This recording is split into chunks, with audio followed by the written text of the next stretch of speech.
Ym Mwrdd Iechyd Prifysgol Beti Cadwaladr, rydym wedi dysgu nad oes angen apwyntiadau ymgynghorol wyneb yn wyneb cyson bob amser.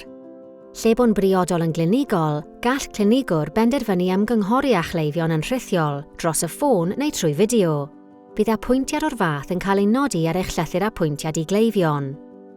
Os yw eich apwyntiad ar ffurf fideo, bydd cyfarwyddiadau yn egluro sut i gael mynediad at y platfform fideo gan ddefnyddio eich cyfrifiadur personol, eich gliniadur neu eich ffôn symudol ynghlwm a'ch llythyr apwyntiad.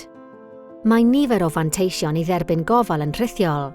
Mae Beti Cadwaladr yn deall eich bod chi, ein cleifion, yn byw bywydau prysur ac yn eich chael hi'n anodd mynychu apwyntiadau yn bersonol oherwydd anhawsterau gwaith, yr ysgol neu deithio. Gall apwyntiadau rhithiol hefyd fod yn fanteisiol i gleifion sydd â phroblemau symudedd.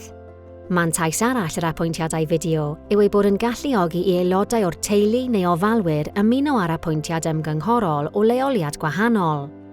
Os nad oes modd i chi fynychu trwy fideo, mae'n bosibl y bydd eich clinigydd yn cysylltu â chi dros y ffôn.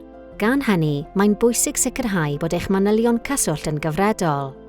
Mae derbyn gofal rhithiol yn rhoi rhyddid i apwyntiadau ymgynghorol gael eu cynnal o gysur eich cartref, yr ysgol, neu leoliad cyfrinachol o'ch dewis chi, enghraifft eich gweithle.